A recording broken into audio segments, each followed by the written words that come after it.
আসসালামু আলাইকুম। সংবাদে আপনাদের সবাইকে স্বাগত জানাচ্ছি। আমি ফিরোজ তোহা। শুরুতেই সংবাদ শিরোনাম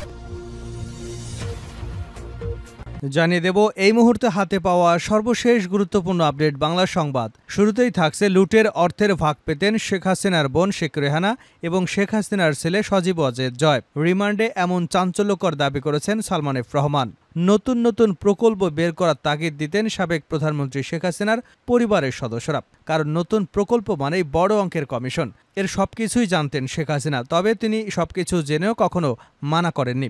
সাবেক প্রধানমন্ত্রী শেখ হাসিনার বেসরকারি শিল্প ও বিনিয়োগ উপদেষ্টা সালমান এফ রহমান এসব তথ্য ফাঁস করে দিচ্ছেন। গ্রেপ্তারের পর থেকেই তিনি ঢাকা মহানগর গোয়েন্দা পুলিশের হেফাজতে রয়েছেন। সালমান এফ রহমানের দাবি, শেখ পরিবারের অতি লোভের কারণে দেশের অর্থনৈতিক অবস্থা এতটা শোচনীয় হয়েছে। তাতে সব সময় সায় দিতেন সরকারের শীর্ষস্থানীয় কিছু ব্যক্তি। এবারে জানাবো গুম বিরোধী আন্তর্জাতিক সনদে যুক্ত হল বাংলাদেশ। গুম থেকে দেশের নাগরিকদের রক্ষায় জাতিসংঘের গুম ও নির্যাতন বিষয়ক কনভেনশনে স্বাক্ষর করেছে বাংলাদেশ। বৃহস্পতিবার আন্তর্জাতিক convention for the protection of the persons from forced ডিসঅ্যাপিয়ারেন্সের সনদে স্বাক্ষর করেন অন্তর্বর্তী সরকারের প্রধান উপদেষ্টা অধ্যাপক ডক্টর মোহাম্মদ ইউনূস। জানাবো আমরা দুজনই কোটা আন্দোলনের পক্ষে ছিলাম। সাবেক আইনমন্ত্রী আনিসুল হক রিমান্ড শুনানি চলাকালে আদালতকে বলেছেন, আমরা দুজনই কোটা আন্দোলনের পক্ষে ছিলাম, আমি নির্দোষ, ঘটনার বিষয়ে কিছুই জানি না, আদালতের কাছে ন্যায় বিচার চাই। শুনানি শেষে তাকে 5 দিনের রিমান্ড মঞ্জুর করেছেন আদালত।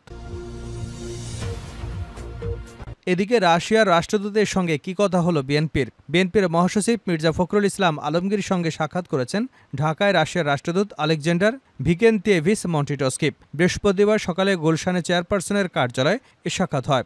এ সময় বাংলাদেশের নানা বিষয়ে তাদের মধ্যে আলোচনা হয়েছে। জানিয়ে দেব মাইরা তো ফালাইছে, এখন কি করবা, একথা বলা ওসির বিরুদ্ধে মামলা।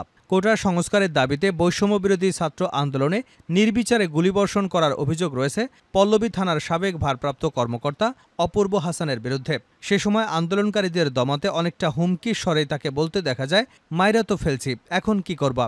ভিডিওটি সামাজিক যোগাযোগ মাধ্যমে ভাইরাল হলে সমালোচনার ঝড় ওঠে। এবার সেই ওসি অপূর্বের বিরুদ্ধে হলো অপহরণ এবং গুমের মামলা। এবং সর্বশেষ জানাবো আন্তর্জাতিক সংবাদ। ছেলের নিরাপত্তা নিয়ে শঙ্কিত নেতানিয়াহু। ইরানের প্রত্যাশিত প্রতিশোধ নিয়ে উদ্বেগের কারণে যুক্তরাষ্ট্রে বসবাসরত ছেলে ইয়ারের নিরাপত্তা নিয়ে শঙ্কিত ইসরায়েলের প্রধানমন্ত্রী বেঞ্জামিন নেতানিয়াহু। আর এ কারণে তিনি মার্কিন সরকারের কাছে ছেলের নিরাপত্তা বাড়ানোর অনুরোধ জানিয়েছেন। এতক্ষণ শিরোনাম শুনছিলেন, এবার বিস্তারিত। প্রিয় দর্শক, আপনি যদি এই চ্যানেলে নতুন হয়ে থাকেন, ভিডিওটি দেখতে দেখতে চ্যানেলটি সাবস্ক্রাইব করে আমাদের সঙ্গেই থাকুন।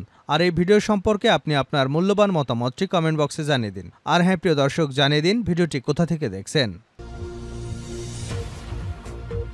লুটের টাকার ভাগ পেতেন রেহানা জয়, রিমান্ডে সালমানের দাবি।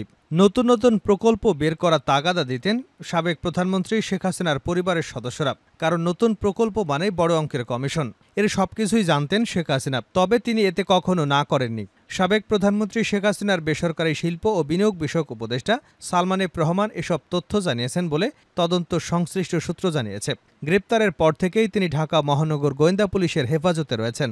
সালমান এফ রহমানের দাবি, শেখ পরিবারের অতি লোভের কারণে দেশের অর্থনৈতিক অবস্থা এতটা শোচনীয় হয়েছে। তাতে সব সময় সায় দিতেন সরকারের শীর্ষস্থানীয় কিছু ব্যক্তি। কেউ যোগদান করে ফেলেও অনিয়ম দুর্নীতির অভিযোগ নিয়ে পদত্যাগ করতে বাধ্য করতেন। বাণিজ্য মন্ত্রণালয়ের সাবেক সচিব হেদায়েতুল্লাহ আল মামুনকে জনতা ব্যাংকের চেয়ারম্যান নিয়োগ করা হলেও সালমানের পছন্দ না হয় তিনি যোগদান করতে পারেননি। একইভাবে কেন্দ্রীয় ব্যাংকের সাবেক পরিচালক ডক্টর জামাল উদ্দিন আহমেদ জনতা ব্যাংকের চেয়ারম্যান হিসেবে যোগদান করলেও দুর্নীতির অভিযোগ তুলে তাকে পদত্যাগ করতে বাধ্য করেছেন। এসব বিষয়ে প্রশ্ন করলে নীরব থাকেন সালমান এফ রহমান। তদন্ত সংশ্লিষ্টরা তাকে বন্ড ছেড়ে প্রায় 7,000 কোটি টাকা তুলে নেবার বিষয়ে প্রশ্ন করেছেন। তিনি বারবার অসুস্থতার কথা বলে এড়িয়ে গেছেন। প্রশ্নের মধ্যে ছিল, আইএফআইসি ব্যাংকে আমার বন্ড নামে একটি বন্ড ছেড়ে বিনিয়োগকারীদের সঙ্গে কেন প্রতারণা করেছিলেন। বন্ডটি আসলে বেক্সিমকো গ্রুপের অবসান কোম্পানি শ্রীপুর টাউনশিপ লিমিটেডের ছিল কিনা, কারণ এই বন্ডের মাধ্যমে 1,200 কোটি টাকা তুলে নেওয়া হয়েছে। তদন্ত সংশ্লিষ্টরা বলেছেন, তাদের কাছে তথ্য এসেছে সুকুক বন্ডের মাধ্যমে সালমান এফ রহমান তুলে নিয়েছেন 2,250 কোটি টাকা। এই বন্ড কেনার জন্য ব্যাংকগুলোকে বাধ্য করেছেন তিনি। প্রথম দিকে ব্যাংকগুলো বিনিয়োগে রাজি না হয়, পরবর্তীতে বাংলাদেশি ব্যাংক থেকে সার্কুলার জারি করানো হয় যাতে ব্যাংকগুলো বন্ড বিনিয়োগে বাধ্য হয়। তবে বারবার নিজের অসুস্থতার দোহাই দিয়ে প্রশ্ন এড়িয়ে যাচ্ছেন সালমান। গত ১৩ই আগস্ট রাজধানী ঢাকার সদরঘাট এলাকা থেকে সাবেক প্রধানমন্ত্রী শেখ হাসিনার বেসরকারি শিল্প ও বিনিয়োগ উপদেষ্টা সালমান এফ রহমান ও সাবেক আইনমন্ত্রী আনিসুল হককে গ্রেপ্তার করা হয়। নিজের বান্ধবী অ্যাডভোকেট তৌফিকা করিমের জামিন, নিয়োগ, বদলি এবং পদায়ন বাণিজ্যের বিষয়ে জিজ্ঞাসাবাদ করা হয় সাবেক আইনমন্ত্রী আনিসুল হককে। শুরুর দিকে অস্বীকার করলেও এখন তিনি বলছেন এর বেশিরভাগই সরকারের উচ্চ পর্যায়ের অনুরোধ ছিল। তবে মাঝে মধ্যে তৌফিকা করিম হয়তো নিজেও কিছুটা করেছে, তবে তার পরিমাণ খুবই কম ছিল বলে দাবি তার। ঘুষের লেনদেন কোথায় হতো এমন প্রশ্নের জবাবে নীরব থাকেন আনিসুল। জানা গেছে, রিমান্ডের সাবেক সমাজকল্যাণমন্ত্রী দীপু মনিও জিজ্ঞাসাবাদের সময় নিজের অসুস্থতার বিষয়টি তুলছেন। গোয়েন্দারা বলছেন, চাঁদপুর পৌরসভা মালিকানাধীন ১২তলা ভবনের তৃতীয় তলায় ৩৩০০ বর্গফুটের একটি ফ্লোর কিনেছিলেন দীপু মনি। তবে ৪টি ফ্লোর দখল করে রাখেন তার ভাই ডাক্তার ওবায়দুর রহমান টিপু। আবার চাঁদপুর বিশ্ববিদ্যালয়ের জন্য সরকারি চর দখল করে সরকারের কাছে ৪০০ কোটি টাকায় বিক্রি করেছিলেন। পরবর্তীতে ওই এলাকার নাম রাখা হয় দীপুনগর। তবে তদন্ত সংশ্লিষ্টদের এসব জিজ্ঞাসাবাদে কোনো উত্তর দেননি তিনি। বৈষম্য বিরোধী ছাত্র আন্দোলন চলাকালে বাড্ডায় ফুজি টাওয়ারের সামনে সুমন শিকদারকে গুলি করে হত্যার অভিযোগে গত ১৯শে আগস্ট সাবেক সমাজকল্যাণমন্ত্রী দীপু মনিকে বারিধারা থেকে গ্রেপ্তার করে পুলিশ। তদন্ত সংশ্লিষ্টরা বলছেন, রিমান্ডে থাকা সবাই সবকিছুতেই শেখ হাসিনার কথা বলছেন। তবে এখনও গ্রেপ্তার হননি এমন কিছু ব্যক্তির নাম তাদের জবানিতেও উঠে এসেছে। এসব তথ্য খতিয়ে দেখা হবে। সত্যতা পেলে তাদেরও আইনের আওতায় নিয়ে আসা হবে। জিজ্ঞাসাবাদে একই অবস্থা সাবেক আইসিটি প্রতিমন্ত্রী জুনায়েদ আহমেদ পলকের ক্ষেত্রেও। জিজ্ঞাসাবাদের শুরুতেই তিনি কান্নাকাটি শুরু করেন। তবে ডিজিটাল বাংলাদেশ তৈরি, A2I প্রকল্প, Sheikh Russel digital lab, hi tech park, IT park তৈরির নামে হাজার হাজার কোটি টাকা লোপাটের বিষয়টি ছিল অনেকটা ওপেন সিক্রেট। তিনি গতকাল পর্যন্ত সবকিছু শেখ হাসিনা এবং তার পুত্রের ঘাড়ে চাপানোর চেষ্টা করেছিলেন। রিমান্ডে থাকা রিয়ার অ্যাডমিরাল অবসরপ্রাপ্ত এম সোহেলের কাছ থেকেও অনেক তথ্য আদায় করতে পারেনি তদন্ত সংশ্লিষ্টরা। তবে তার কাছ থেকে কিছু গুরুত্বপূর্ণ তথ্য বের করা সম্ভব হবে বলে প্রত্যাশা তদন্ত সংশ্লিষ্টদের। গুম বিরোধী আন্তর্জাতিক সনদে যুক্ত হল বাংলাদেশ। গুম থেকে দেশের নাগরিকদের রক্ষায় জাতিসংঘের গুম এবং নির্যাতন বিষয়ক কনভেনশনে স্বাক্ষর করেছে বাংলাদেশ। বৃহস্পতিবার আন্তর্জাতিক convention for the protection of all person from force disappearance সনদে স্বাক্ষর করে অন্তর্বর্তী সরকারের প্রধান উপদেষ্টা অধ্যাপক ড. মোহাম্মদ ইউনূস। প্রধান উপদেষ্টার প্রেস উইংয়ে পাঠানো এক বার্তায় বিষয়টি জানানো হয়েছে। গুমের হাত থেকে সব নাগরিকদের রক্ষায় ২০০৬ সালের ২০শে ডিসেম্বর যুক্তরাষ্ট্রের নিউ ইয়র্কে আন্তর্জাতিক গুম বিরোধী সনদ গৃহীত হয়। বেসরকারি মানবাধিকার সংগঠন অধিকারের পরিসংখ্যান অনুযায়ী গত ১৫ বছরে বাংলাদেশে ৭০০-র বেশি মানুষ গুম হওয়ার ঘটনা ঘটে। এর মধ্যে ১৫০ জনের বেশি মানুষের খোঁজ এখনও পাওয়া যায়নি। গত ৫ই আগস্ট শেখ হাসিনা পদত্যাগ করে ভারতে পালিয়ে যাবার পর সরকারের গোপন কারাগার থেকে বেশ কয়েকজনকে মুক্তি দেওয়া হয়। এই কারাগার আয়নাঘর নামেও পরিচিত। আমরা দুজনই কোটা আন্দোলনের পক্ষে ছিলাম, আনিসুল হক। সাবেক আইনমন্ত্রী আনিসুল হক রিমান্ড শুনানি চলাকালে আদালতকে বলেছেন, আমরা দুজনই, আমি এবং সালমান এফ রহমান কোটা আন্দোলনের পক্ষে ছিলাম। আমি নির্দোষ, ঘটনার বিষয়ে কিছুই জানি না। আদালতের কাছে ন্যায় বিচার চাই। শুনানি শেষে তাকে ৫ দিনের রিমান্ড মঞ্জুর করেছেন আদালত। বৃহস্পতিবার সকাল ৭টায় বৈষম্যবিরোধী ছাত্র আন্দোলন চলাকালে বাড্ডায় ফুজি টাওয়ারের সামনে সুমন শিকদারকে গুলি করে হত্যার অভিযোগে করা মামলায় সালমান এফ রহমান এবং আনিসুল হককে আদালতে হাজির করে পুলিশ। এরপর মামলার সুষ্ঠু তদন্তের জন্য ১০ দিনের রিমান্ডে নিতে আবেদন করেন তদন্ত কর্মকর্তারা। শুনানি শেষে ঢাকার মেট্রোপলিটন ম্যাজিস্ট্রেট নুরুল হুদা চৌধুরী তাদের ৫ দিনের রিমান্ড মঞ্জুর করেন। রিমান্ড আবেদনে তদন্ত কর্মকর্তা বাড্ডা থানার এসআই জিয়াউল আলম উল্লেখ করেন, সালমান এফ রহমান, আনিসুল হক মামলার এজাহার নামেও ৪ এবং ৫ নম্বর আসামি। এজাহারে বর্ণিত সহিংস ঘটনার বিষয়ে ভিকটিম সুমন শিকদারকে হত্যার ঘটনা তারা অবগত আছেন। এছাড়া তারা বৈষম্যবিরোধী ছাত্র আন্দোলনে এজাহার নামীয় অন্যান্য আসামিদের উস্কানি দেওয়া সহ গুলি করে হত্যার নির্দেশ প্রদান করে আছেন মর্মে বিশ্বস্ত সূত্রে জানা গেছে।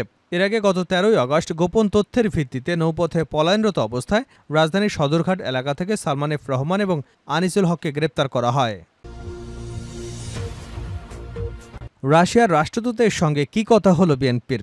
বিএনপির মহাসচিব মির্জা ফখরুল ইসলাম আলমগীরের সঙ্গে সাক্ষাৎ করেছেন ঢাকায় রাশিয়ার রাষ্ট্রদূত আলেকজান্ডার চিকেনতিয়েভি মান্টিটোসকে। বৃহস্পতিবার সকালে গুলশানের চেয়ারপারসনের কার্যালয়ে এ সাক্ষাৎ হয়। এ সময় বাংলাদেশের নানা বিষয়ে তাদের মধ্যে আলোচনা হয়েছে। আলোচনা শেষে সাংবাদিকদের ব্রিফ করেন বিএনপির স্থায়ী কমিটির সদস্য আমির খসরু মাহমুদ চৌধুরী। তিনি বলেন, দুদেশের মধ্যে ব্যবসা বাণিজ্য, বিনিয়োগ, বৈজ্ঞানিক, জ্বালানি এবং সাংস্কৃতিক প্রতিযোগিতার বিষয়ে আলোচনা হয়েছে। আমির খসরু বলেন, আমাদের কাছে রাশিয়া জানতে চাচ্ছেন বর্তমান অবস্থা এবং ভবিষ্যতে এই সংকট উত্তরণ নিয়ে আমরা কি চিন্তা করছি।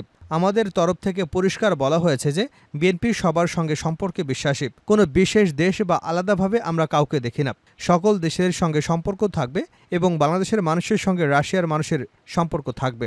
পর্যটন খাতে রাশিয়ার সঙ্গে সহযোগিতার বিষয়টি নিয়ে আলোচনা হয়েছে বলে জানিয়ে তিনি বলেন, রাশিয়া একটি বিশাল দেশ, সেখানে ট্যুরিজমের সুযোগ আছে। তারা এখানে বোধহয় একটা অফিসও খুলতে চাচ্ছে, ভবিষ্যতে ব্যাংকের শাখা করতে চাচ্ছে। আমরা স্বাগত জানিয়েছি। শেষ করছে আন্তর্জাতিক সংবাদ দিয়ে। ছেলের নিরাপত্তা নিয়ে শঙ্কিত বেঞ্জামিন নেতানিয়াহু।